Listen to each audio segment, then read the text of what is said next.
ओम शांति। सुनते हैं 23 नवंबर 79 के अव्यक्त बाप दादा के मधुर महावाक्य। नम्रता रूपी कवच द्वारा स्नेह और सहयोग की प्राप्ति। आज की अव्यक्त मुरली में बाबा ने अल्लाह अवल दीन का चिराग बच्चों की क्या निशानी है। दूसरा, बाबा ने कहा कौन सी ईंटों की दीवार जो पुरुषार्थ की तीव्र गति को रोक देती है और उन्हें कैसे पार करें। तीसरा, ब्रह्मा बाप रात को जाग जाग कर क्या करते थे। और लास्ट, सेवा करते समय डबल जमा कैसे करें। तो अब सुनते हैं 23 नवंबर 79 की अव्यक्त मुरली। नम्रता रूपी कवच द्वारा स्नेह और सहयोग की प्राप्ति। आज सेवाधारियों का ग्रुप है। मधुबन वासी अर्थात सेवाधारी। जैसे ब्रह्मा बाप नंबर 1 विश्व सेवाधारी है, वैसे ही मधुबन निवासी अर्थात बेहद के सेवाधारी। जैसे ब्रह्मा बाप मधुबन निवासी, जिसको मधुबन के बाबा कहते, ऐसे धरती पर रहने वाले मधुबन निवासी व सेवाधारी फॉलो फादर कर रहे हैं। लोग मधुबन वासियों के गुण गाते हैं और मधुबन वासी गुणमूर्त हैं। ऐसी बेहद की स्थिति में स्थित हो, अल्लाह अवल दीन के चिराग बनकर के चलते हो। अल्लाह अवल दीन का चिराग बहुत मशहूर है ना। तो कौन है वो सुनो। मधुबन निवासी विशेष अल्लाह अवल दीन के चिराग हैं। सेकंड में घर और राज्य दिखाने वाले अर्थात मुक्ति, जीवन मुक्ति देने वाले होना चाहिए। यह एक ही संकल्प तो सभी का है, लेकिन फिर होता क्यों नहीं है, उसका क्या कारण है। प्रैक्टिकल में कमी क्यों हो जाती है। कौन सी ऐसी दीवार है जो होना चाहिए कि संकल्प में रुकावट डालती है। एक तरफ तो संकल्प उठता है कि होना चाहिए, दूसरी तरफ फिर यह भी संकल्प आता है यह तो अंत समय होगा। अभी तो ऐसे ही चलेगा, अभी तो सभी का ही चलता है। तो ऐसे ऐसे व्यर्थ संकल्पों के ईंटों की दीवार खड़ी हो जाती है जो पुरुषार्थ की तीव्र गति को रोक लेती है। बड़े ध्यान से सुनना, कौन सी दीवार खड़ी हो जाती है। इसको पार करने के लिए एक दृढ़ संकल्प का हाई जंप लगाओ। और वह कौन सा? हर एक समझे मैं करके दिखाऊंगा, चाहिए को करके दिखाऊंगा। ऐसा दृढ़ संकल्प एक एक इंडिविजुअल अपने साथ करें। दृढ़ संकल्प कोई करके दिखाए, मैं 8 घंटा योगी बन के दिखाऊंगा, मैं निरंतर आत्मिक स्थिति का अभ्यास करके दिखाऊंगा। क्या नहीं हो सकता? सब कुछ हो सकता है ना। तो बाबा ने कहा एक एक इंडिविजुअल अपने साथ करें, दूसरे का ना देखे ना सुने तो एक एक मिलकर संगठन बन जाएगा। 1-2 मिलकर 12 हो जाएंगे। ऐसा हाई जंप लगाओ, तभी बाप समान बेहद के सेवाधारी बनेंगे। समझा सेवाधारियों का क्या महत्व है। पहली सेवा यह है, अलग अलग ग्रुप बनाओ।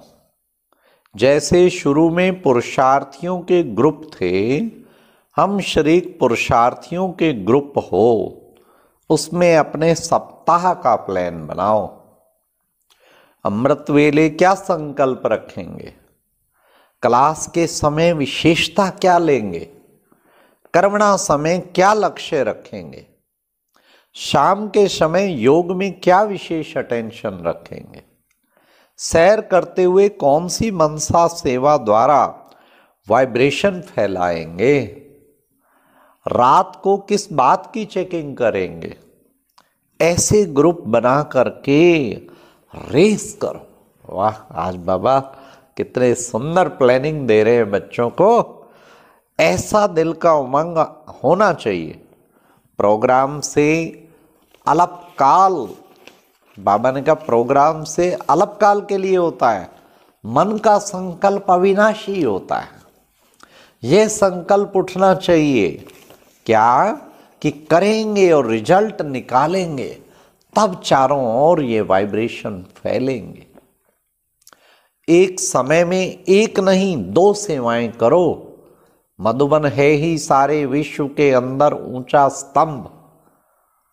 कहीं से भी देखो, चाहे दूर से चाहे नजदीक से, लेकिन स्तंभ तो ऊंचा होता है ना। हाँ, ऊंचा स्तंभ होने कारण सभी की नजर जाती है। तो यह है विशेष बेहद की सेवा।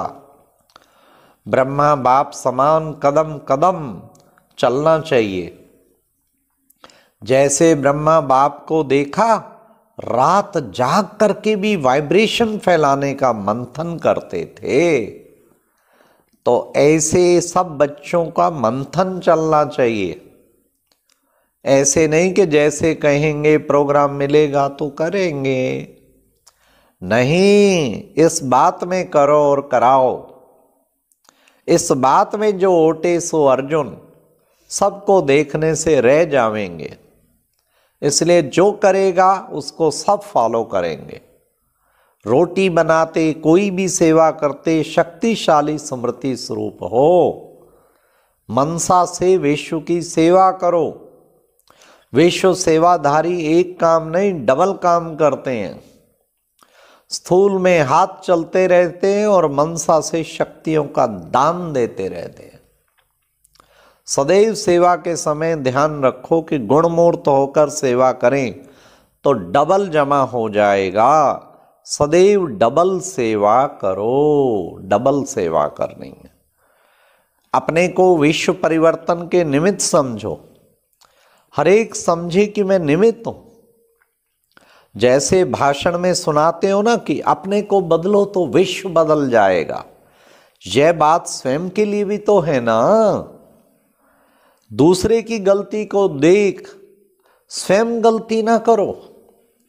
दूसरे की गलती देखने में आती है ना, लेकिन मैं भी गलती कर रही हूं वह दिखाई नहीं पड़ेगी।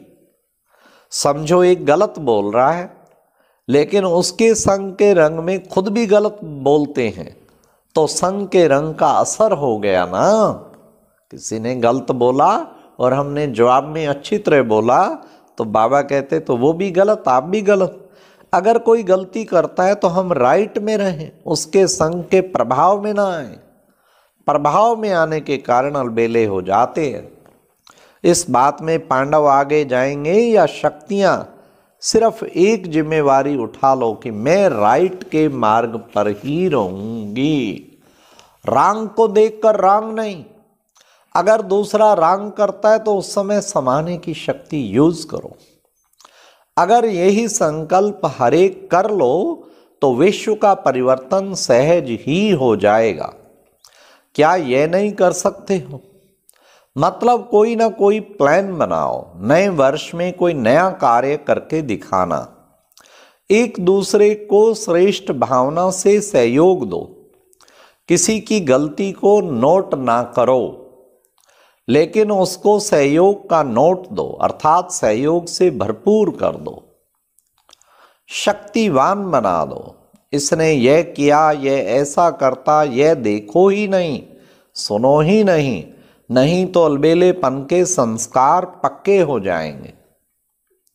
दूसरे को देखेंगे, दूसरे की सुनेंगे तो स्वयं अलबेले हो जाएंगे। समय के प्रमाण अब व्यर्थ के नाम निशान को भी खत्म करो। ना व्यर्थ बोल, ना व्यर्थ कर्म, ना व्यर्थ संग। व्यर्थ संग भी समय और शक्ति खत्म कर देता है। तो इस वर्ष कौन सा झंडा बुलंद करेंगे? कोई कितना भी आपके बीच कमी ढूंढने की कोशिश करे, लेकिन जरा भी संस्कार स्वभाव का टक्कर दिखाई ना दे। ये है।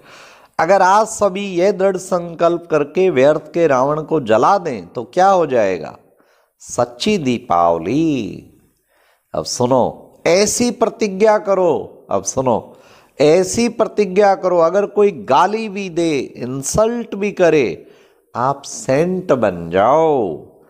कोई गलानी करे, आप फूलों की वर्षा करो। यह नहीं ऐसा कहा इसलिए ऐसा हुआ, उसने कुछ भी किया, अगर रॉन्ग भी किया तो आप तो राइट रहो। मानो किसी ने 10 बोला और आपने 1 बोला तो कमल पुष्प तो नहीं हुए ना, बूंद तो पड़ गई। अगर आपसे कोई टक्कर लेता है तो आप उसे स्नेह का पानी दो, इससे अग्नि समाप्त हो जाएगी। अगर कहते यह क्यों ऐसा क्यों तो उस पर तेल डाल देते हो।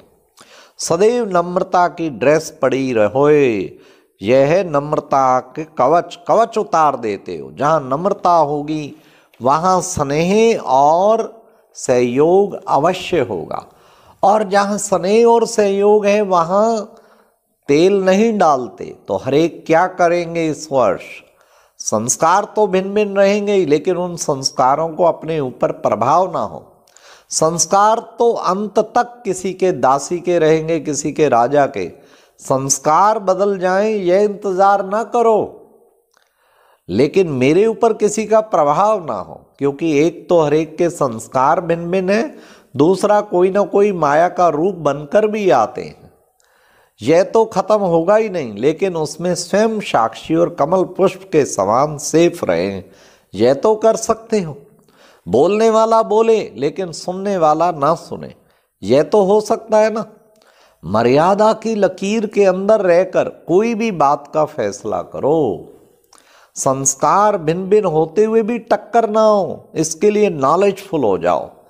जब कहते हो विश्व कल्याणकारी तो जरूर कोई अकल्याण वाले भी हैं, तब तो आप कल्याणकारी बनेंगे। अगर अकल्याण वाले ही ना हो तो किसके कल्याणकारी बनेंगे? अगर कोई कुछ रॉन्ग कर रहा है तो उसको पर्वत समझकर रहम की दृष्टि से परिवर्तन करो, डिस्कस नहीं करो। अगर कोई पत्थर से रुक जाता है तो अपना काम है पास करके चले जाना, या उसको भी साथी बनाकर पार ले जाओ। अगर इतनी हिम्मत नहीं है तो खुद तो नहीं रुको, क्रॉस करते हुए चलते जाओ, यह अटेंशन चाहिए। अगर देखना है तो विशेषता देखना है, छोड़ना है तो कमियों को छोड़ो। संपर्क में आना पड़ता है, देखना पड़ता है तो विशेषता ही दिखाई दे, नहीं तो बाप को देखो। हर एक यही शुभ संकल्प ले, हमें शांति की शक्ति की किरणें फैलानी है, तपस्वी मूर्त बनकर रहना है।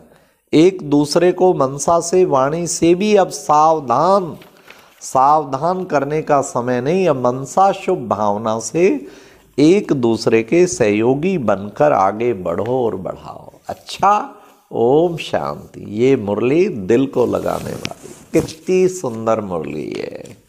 कैसे ग्लानी वाले पे फूल वर्षा करो, बिल्कुल फील ना करो, कोई कितना रॉन्ग करे, आप पूरे श्रीमत प्रमाण मधुर बोलो, कम बोलो, मीठा बोलो, आवेश में ना आओ। कितने सुंदर प्यारे बाबा ने, आप राइट रहो। इस मुरली को 2-3 बार जरूर फिर से सुनो और नोट करो। अच्छा, और अब यह एक बहुत अच्छी वीडियो भी जरूर देखें।